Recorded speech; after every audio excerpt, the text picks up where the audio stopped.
Hi everyone, എല്ലാവർക്കും നമസ്കാരം. Divine hill മലയാളൻ്റെ ആർട്ടിൻ്റെ ഒരു പുതിയ വീഡിയോയിലേക്ക് എല്ലാവർക്കും സ്വാഗതം. നിങ്ങളെല്ലാവരും സുഖമായിട്ടിരിക്കുന്നു എന്ന് കരുതുന്നു. അപ്പോൾ ഇന്നത്തെ റീഡിങ് റിലേഷൻഷിപ്പ് റീഡിംഗ് ആണ്. കറണ്ട് ഫീലിങ്സ് ആണ്.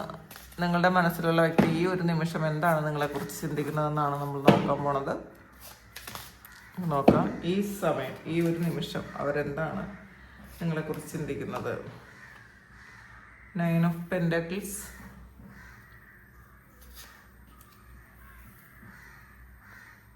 Ten of Cups, Queen of Cups, Five of Swords, Ten of Wands, Lovers, Knight of Wands. Bottom വന്നിട്ടുള്ളത് Ace of Swordsന്റെ എനർജിയാണ്. നമുക്ക് ആദ്യമായിട്ട് കിട്ടിയിരിക്കുന്നത് 9 of Pentaclesന്റെ എനർജിയാണ്. അപ്പോൾ ഈ ഒരു സമയം അവർ നിങ്ങളെന്ന് പറയുന്നത് വളരെ പ്രഷ്യസ് ആയിട്ടുള്ള ഒരു കാര്യമായിട്ട് തന്നെയാണ് കാണുന്നത്. അതായത് ആരെയും സഹായമില്ലാതെ സ്വന്തമായിട്ട് ജീവിതം മുന്നോട്ട് കൊണ്ടുപോകാൻ പറ്റുന്ന ഒരാളായിട്ടാണ് നിങ്ങളവരിപ്പോൾ കാണുന്നത്. മാത്രമല്ല, നിങ്ങൾ ശരിക്കും ആത്മവിശ്വാസമുള്ള ഒരാളാണ്, നല്ല സ്വാതന്ത്ര്യ ബോധമുള്ള ഒരാളാണെന്നൊക്കെ ഇപ്പോൾ ഇവർ മനസ്സിലാക്കുന്നുണ്ട്. പാസ്റ്റിൽ ഇവർ നിങ്ങളെ ശരിക്കും ഒരു അടിമയെ പോലെ കണ്ടിട്ടുണ്ടായിരിക്കാം. നിങ്ങൾക്ക് ഒരു മൂല്യവും തന്നിട്ടുണ്ടായിരിക്കില്ല. നിങ്ങൾക്ക് ഒറ്റയ്ക്ക് ജീവിക്കാനോ സ്വന്തം കാലിൽ നിൽക്കാനോ പറ്റൂല എന്ന് ഉറച്ച് വിശ്വസിച്ചിരുന്ന ആളായിരിക്കണം. പക്ഷേ ഇപ്പോൾ ബഹുമാനിക്കപ്പെടേണ്ട ഒരാളാണ് നിങ്ങൾ എന്നാണ് അവർ ഈ ഒരു സമയം മനസ്സിലാക്കുന്നത്. അടുത്തൊന്നത് 10 of Cupsന്റെ എനർജിയാണ്. ഇതിന് വളരെ സ്ട്രോങ് ആയിട്ടുള്ളൊരു ഫീലിങ്സ് നിങ്ങളെക്കുറിച്ച് ഉണ്ട് എന്നാണ് കാണുന്നത് കേട്ടോ. നിങ്ങളുണ്ടെങ്കിലാണ്, അല്ലെങ്കിൽ നിങ്ങളുടെ കൂടെയാണ് ശരിക്കും ഒരു സന്തോഷവും ഒരു സെക്യൂരിറ്റിയും ഒക്കെ സമാധാനവും ഒക്കെ അനുഭവപ്പെടുന്നത് നിങ്ങൾ കൂടെ ഉണ്ടെങ്കിലാണെന്നാണ് അവരിപ്പം മനസ്സിലാക്കുന്നത്. ഇത് ഒരു ഹസ്ബൻഡ് വൈഫ് കുട്ടികളൊക്കെ ഇൻക്ലൂഡഡ് ആയ ഒരു റിലേഷൻഷിപ്പ് ആയിരിക്കാനുള്ളൊരു സാധ്യതയുണ്ട്. കാരണം ചിലപ്പോൾ അങ്ങനെ നിങ്ങളുമായിട്ടൊരു ഹസ്ബൻഡ് വൈഫ് റിലേഷൻഷിപ്പിലേക്ക് മുന്നോട്ട് കൊണ്ടുപോകാൻ അവർ ആഗ്രഹിക്കുന്നുണ്ടായിരിക്കാം. പിന്നെ വന്നിട്ടുള്ളത് ക്യൂൻ ഓഫ് കപ്സിൻ്റെ എനർജിയാണ്. അപ്പോൾ നിങ്ങളെന്ന് പറയുന്നത് വളരെ സ്നേഹവും കരുണയും ദൈവവും ഒക്കെ ഉള്ളൊരു വ്യക്തിയാണെന്നാണ് അവരിപ്പോൾ ഫീൽ ചെയ്യുന്നത്. അവർക്ക് അങ്ങനെയാണ് ഫീൽ ചെയ്യണത്. മാത്രമല്ല, അവരുടെ വികാരങ്ങൾ മനസ്സിലാക്കുന്ന ഒരാളാണ്. കാരണം പാസ്റ്റിൽ നിങ്ങൾ വളരെ കെയർ ചെയ്തിട്ടുണ്ടായിരിക്കാം ഈ വ്യക്തിയെ. അപ്പോൾ നിങ്ങൾക്ക് ഡീപ്പായിട്ടുള്ളൊരു ഫീലിങ്സ് ഈ ഒരു വ്യക്തിയോടുണ്ട് എന്ന് അവർ മനസ്സിലാക്കുന്നുണ്ട്. അതുകൊണ്ട് തന്നെ ഇനി നിങ്ങളെ വേദനിപ്പിക്കരുത് എന്നൊരു ചിന്ത അവർക്കുണ്ട്. ചിലപ്പോൾ പാസ്റ്റിൽ ഒരുപാട് വേദന ഈ ഒരു വ്യക്തി നിങ്ങൾക്ക് തന്നിട്ടുണ്ടായിരിക്കാം. പക്ഷെ ഇനിയെങ്കിലും അങ്ങനെ ഒരു കാര്യം ചെയ്യരുത് എന്നവർ ഈ ഒരു സമയം ചിന്തിക്കുന്നു എന്നാണ് കാണുന്നത്. പിന്നെ 5 of Swordsന്റെ എനർജിയാണ് വന്നിട്ടുള്ളത്. ഇതിൽ ഒരു തെറ്റിദ്ധാരണയോ അഭിപ്രായ വ്യത്യാസമോ ഒക്കെ ഉണ്ടായിരുന്നു എന്നാണ് കാണുന്നത് കേട്ടോ. അല്ലെങ്കിൽ എന്തൊക്കെയോ കാര്യങ്ങളിൽ പറയാതിരിക്കുന്നു എന്നാണ് കാണുന്നത്. ഇവർ പറയാതിരുന്ന കുറച്ച് കാര്യങ്ങളുണ്ട് എന്നാണ് കാണുന്നത്. ചിലപ്പോൾ അതെന്തെങ്കിലും സംശയങ്ങളാകാം, മറ്റുള്ളവർ കുത്തി നിറച്ച് എന്തെങ്കിലും സംശയങ്ങളാകാം, ചിലപ്പോൾ ഈഗോയാകാം. അപ്പോൾ അല്ലെങ്കിൽ ഇത് മറ്റാരെങ്കിലും ഇൻവോൾവ്ഡ് ആയി നിങ്ങൾക്കെതിരെ ചെയ്ത എന്തെങ്കിലും ഒരു കാര്യങ്ങളോ ആവട്ടെ.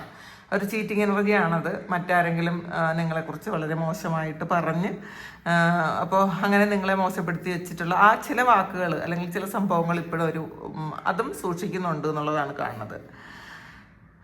പിന്നെ ഇതിൽ വന്നിട്ടുള്ളത് 10 of Wandsന്റെ എനർജിയാണ്. അപ്പം ഇതൊരു ചില സമയങ്ങളിൽ അവർ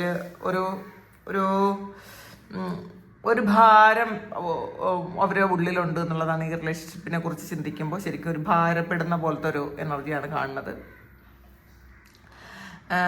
പിന്നെ ഫീലിങ്സ് ഒക്കെ ഉണ്ടെങ്കിൽ പോലും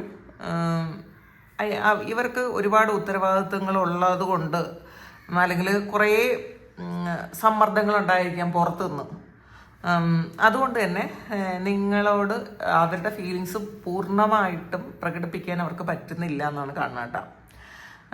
അത് അവർക്കത് ശരിക്കും ആഗ്രഹമുണ്ടെങ്കിൽ പോലും പല കാര്യങ്ങളും പൂർണ്ണമായിട്ട് നിങ്ങളോട് പറയാനോ തുറന്ന് സംസാരിക്കാനോ ഒന്നും അവർക്ക് ഈ ഒരു സമയം പറ്റുന്നില്ല എന്നാണ് കാണുന്നത്. പിന്നെ അടുത്ത് വന്നിട്ട് ലവേഴ്സാണ്. അപ്പോൾ ഇത് ഏറ്റവും ഒരു സ്ട്രോങ് ആയിട്ടുള്ളൊരു കാർഡാണത്. ഇപ്പോൾ നിങ്ങളോടുള്ള ഒരു അട്രാക്ഷൻ അത് ഇപ്പോഴും ഉണ്ട് എന്നാണ് കേട്ടോ. പാസ്റ്റിലുണ്ടായിരുന്നത്, എന്നാൽ ഇടക്കാലത്ത് എപ്പോഴും നഷ്ടപ്പെട്ടു പോയത്. ചിലപ്പോൾ ഇടക്കാലത്ത് നിങ്ങളൊരു ബർഡനായിട്ട് പോലും ഈ ഒരാളിന് തോന്നിയിട്ടുണ്ടായിരിക്കാം.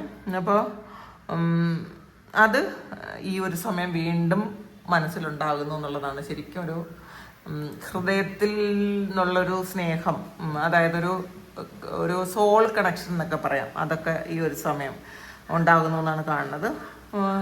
ചിലപ്പോൾ നിങ്ങൾ ഈ ഒരു റിലേഷൻഷിപ്പ് തുടങ്ങിയ സമയത്ത് നിങ്ങൾ തമ്മിൽ ശരിക്കും അട്രാക്റ്റഡ് ആയിട്ടുണ്ടായിരിക്കാം. ആ ഒരു അട്രാക്ഷൻ ഈ ഒരു സമയം വീണ്ടും ഉണ്ടാകുന്നു എന്നാണ് കാണുന്നത്. അത് വീണ്ടും ഇവരുടെ മനസ്സിൽ വരുന്നു. പാസ്റ്റിലെ ആ ഒരു കാര്യങ്ങളൊക്കെ, സ്നേഹവും ഇഷ്ടവും പ്രണയവും ഒക്കെ ഈ ഒരു സമയം അവരുടെ മനസ്സിലേക്ക് വരുന്നുണ്ടായിരിക്കാം. അതായത് ഇപ്പോൾ നിങ്ങളെ അവർ ശരിക്കും ഒരു മൂല്യമുള്ള വസ്തുവായിട്ട് തന്നെയാണ് കാണുന്നത്. നിങ്ങളോട് ഒരുപാട് അട്രാക്ഷനുണ്ട്. അപ്പോൾ മാത്രമല്ല, എപ്പോഴൊക്കെയോ നിന്ന് പോയ ഒരു ഇഷ്ടമുണ്ടല്ലോ, ആ ഒരു ഇഷ്ടം ഇപ്പോൾ വീണ്ടും തിരിച്ചു വന്നു എന്നാണ് കാണുന്നത് കേട്ടോ. എപ്പോഴോ സ്റ്റോപ്പായി പോയ എന്തൊക്കെയോ ഫീലിങ്സ് വീണ്ടും തിരിച്ചു വന്നു എന്നാണ് കാണുന്നത്. അതുകൊണ്ട് തന്നെ ഈ ഒരു റിലേഷൻഷിപ്പിന് ഒരു സ്ട്രോങ് ആയിട്ടുള്ള ഒരു ഫീലിങ്സ് ഉണ്ട് ഇവർക്ക്. അടുത്ത് വന്നിട്ടുള്ളത് നൈറ്റ് ഓഫ് വാൻസിൻ്റെ എനർജിയാണ്. നിങ്ങളുടെ കൂടെ സംസാരിക്കണം, ഒരു കോൺവെർസേഷൻ വേണമെന്ന് തന്നെ അവർ ആഗ്രഹിക്കുന്നുണ്ട്. അപ്പോൾ ചിലപ്പോൾ പെട്ടെന്ന് അവർ നിങ്ങളെ കാണണമെന്നോ സംസാരിക്കണമെന്നൊക്കെ തോന്നിയേക്കാം. അതേസമയം അവർ അത് സ്റ്റോപ്പ് ആക്കിയേക്കാം. അപ്പോൾ നിങ്ങളിലേക്ക് വരണം എന്നൊരാഗ്രഹം ഉണ്ടെങ്കിലും അത് ബ്ലോക്ക് ചെയ്യുന്ന എന്തെങ്കിലും ഒരു കാര്യം ഈ റിലേഷൻഷിപ്പിലുണ്ട് എന്ന് തന്നെയാണ് കാണുന്നത്. പക്ഷെ അവർ മുന്നോട്ട് വരും കേട്ടോ, നിങ്ങളിലേക്ക് തന്നെ മുന്നോട്ട് വരും. അപ്പോൾ അതിനുള്ള ഒരു തയ്യാറെടുപ്പുകളാണ്. ചിലപ്പോൾ പാസ്റ്റിൽ നിങ്ങൾ തമ്മിൽ സംസാരിച്ച ചില കാര്യങ്ങൾ ചിലപ്പോൾ നിങ്ങളെ ഒരുപാട് വേദനിപ്പിച്ചു എന്ന് അവർക്കിപ്പോൾ മനസ്സിലായതുകൊണ്ട് പെട്ടെന്ന് എങ്ങനെയാണ് ഇത്രയും വേദനിപ്പിച്ച ഒരാളിനോട് ഒരു അപ്രോച്ച് ചെയ്യാനുള്ള ഒരു ബുദ്ധിമുട്ട് കൊണ്ട് സ്റ്റോപ്പ് ചെയ്യുന്നതും ആകാം. ബോട്ടം എനർജി വന്നിട്ടുള്ള ഏസ് ഓഫ് സോർഡ്സിൻ്റെ എനർജിയാണ്. അപ്പോൾ ഈ ഒരാളിൻ്റെ മനസ്സിൽ കുറച്ചുകൂടി ഒരു ക്ലാരിറ്റി വരേണ്ടതായിട്ടുണ്ട് എന്നാണ് കാണുന്നത് കേട്ടോ. അതായത് ഒരു കോൺവെർസേഷൻ്റെ ആവശ്യമുണ്ട് എന്നുള്ളതാണ്. എന്തോ ഒരു കൺഫ്യൂഷൻ ഉണ്ട് മനസ്സിൽ. ആ ഒരു കൺഫ്യൂഷൻ മാറി നിങ്ങൾ വീണ്ടും ഒരു യൂണിയൻ ഉണ്ടാകണം എന്നവർ തീർച്ചയായിട്ടും ഇപ്പോൾ ചിന്തിക്കുന്നുണ്ട്. അതായത് ഒരു ഓപ്പൺ കമ്മ്യൂണിക്കേഷൻ്റെ ആവശ്യമുണ്ട് എന്നവർ മനസ്സിലാക്കുന്നുണ്ട്. അപ്പോൾ അത് അങ്ങനെ നിങ്ങളിലേക്ക് വരാൻ സാധ്യതയുണ്ട്. അവർക്ക് സംസാരിക്കണം എന്ന് പറഞ്ഞവർ നിങ്ങളിലേക്ക് വരാനുള്ളൊരു സാധ്യത ഇതിൽ കൂടുതലായിട്ട് തന്നെ കാണുന്നുണ്ട്. അപ്പം ഓവറോൾ നിങ്ങൾക്ക് നിങ്ങളോട് സ്നേഹവും റെസ്പെക്റ്റും പിന്നെ അട്രാക്ഷനും ഒക്കെ ഉണ്ട് എന്നാണ് കാണുന്നത് കേട്ടോ. ഈ ഒരു സമയം ശരിക്കും അട്രാക്റ്റഡ് ആണ് നിങ്ങളിൽ. പിന്നെ പുറത്തുള്ള കുറച്ച് സമ്മർദ്ദങ്ങൾ ഇപ്പോഴും ഉണ്ട്, എങ്കിലും അവരതിപ്പോൾ കാര്യമായിട്ട് എടുക്കുന്നില്ല. പാസ്റ്റിൽ അതൊരു വലിയ കാര്യമായിട്ട് അവർ എടുത്തിട്ടുണ്ടായിരിക്കാം, പക്ഷെ ഇപ്പോൾ അവരത് എല്ലാം മനസ്സിലാക്കുന്നുണ്ട് എന്നാണ് കാണുന്നത്. അപ്പോൾ ഇതാണ് ഈ ഒരു സമയം നിങ്ങളുടെ വ്യക്തിയുടെ ഫീലിങ്സ്. Thank you. നിങ്ങൾക്ക് ആർക്കെങ്കിലും പേഴ്സണൽ റീഡിങ് വേണമെങ്കിൽ എൻ്റെ വാട്സപ്പ് നമ്പറിൽ കോൺടാക്ട് ചെയ്യാം. Thank you. നമുക്കൊരു പുതിയ വീഡിയോ ആയിട്ട് വീണ്ടും കാണാം. എല്ലാവരും സുഖമായിട്ട് സന്തോഷമായിട്ട് സമാധാനമായിട്ട് ഇരിക്കട്ടെ. നിങ്ങളുടെ എല്ലാ കാര്യങ്ങളും ഭംഗിയായിട്ട് നടക്കാൻ ദൈവം അനുഗ്രഹിക്കട്ടെ. ഒരുപാട് സ്നേഹം, ഒരുപാട് നന്ദി. Thank you.